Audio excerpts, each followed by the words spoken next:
Hi, and welcome to the Law Simplified. I'm Shaveen Bandaranaike.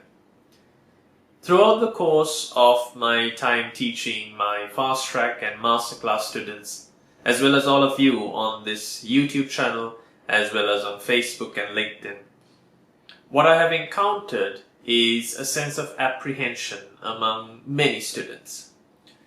Most of the videos and lessons that I proliferate relate to taking your grades from a pass to an ace, incorporating important aspects within your study patterns as well as examination techniques that can take your responses above and beyond and convert what would otherwise be a pass to a second lower perhaps, and even a second upper to a first class at that. However, more often than not, the question I get posed by students from all around the world is how exactly to get to the pass level in the first place. On some occasions, I have students who have reached out to me having done examinations on multiple occasions and coming to their final attempt in relation to a resit. They are quite versatile and well versed, so to speak, in the law. They understand the subject matter, and more often than not, when they respond to questions, they end up unfortunately failing those examinations. So when they approach me and they ask me why this happens and what can be done differently to at least pass the examination as opposed to failing it, what I often see is one critical drawback that leads many students to not understand what is required by an examiner and by the degree itself. This video, unlike most other videos that I've done, is not in relation to the supplementary aspects that you can incorporate into your studies as well as your examination techniques to take your responses from a pass to an ace. Rather, this is one technique that you can incorporate to not fail another examination in law. Now, much like other aspects of the fraternity, I must incorporate a caveat or a condition to this particular video. What we are doing here and the technique that I'm about to tell you is not something that will get you to a first class or even a second upper or a second lower at that. This is to get you out of the doldrums and to create a perception within you so that the apprehension and the fear that you might have in attempting an examination question in law disappears. Essentially, if you have this particular technique incorporated in your responses, the chances of you failing that examination are almost null. Now, having said that, the technique that I recommend that you incorporate to any response that you do in law is to show the examiner the fundamental issues. Now, as simple as this may sound, many students often omit this and move on to simply ranting about the law that they have learnt, and rot learnt at that. For my fast track and masterclass students, this comes as quite a refresher, so to speak, when they go through the workshops that I conduct with them.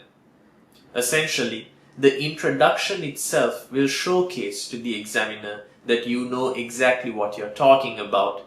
Not just the fact that you understand the law, but you are able to articulate the problems that are being presented to you in the question or the scenario before you. What do I mean by the fundamental issues?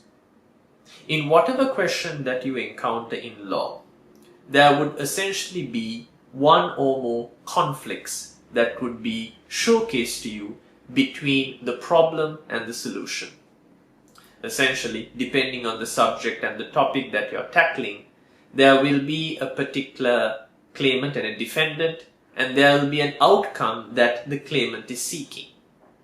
The goal is to look through the scenario, the situation being presented to you, and determine what obstacles are there between the claimant and the goal that he or she is seeking.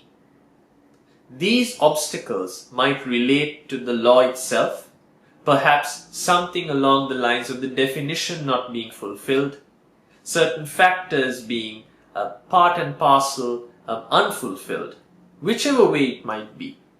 The idea is to identify those obstacles and show the examiner that it is these obstacles that are preventing the claimant or the claimants from reaching the goal that they so choose to achieve. These fundamental issues make the difference between a pass and a fail. Students who have successfully identified the fundamental issues showcase to the examiner that they know exactly what has to be done. From this point onwards, what differentiates or what separates students that achieve a second upper or a first class is how they go about tackling the fundamental issues. But the very notion that you have touched on and identified the fundamental issues would mean that you will never fail that examination. Your examiner will reward you for the fact that you know exactly what the problems are and how they must be tackled. How you would go on to tackle them will determine the greater grade that you will achieve. Right. If you are interested in finding out more about not just understanding what a question is asking of you, but also on breaking down what fundamental issues the examiner is expecting you to identify, as well as articulating a comprehensive response, I recommend having a look at my online law school, specifically the brand new workshop courses in which we break down questions from A to Z and articulate responses as well. You can access these through the links in the description below or the one that will appear on screen right now. But until the next time that we meet, have fun, stay safe, and as always, obey the law.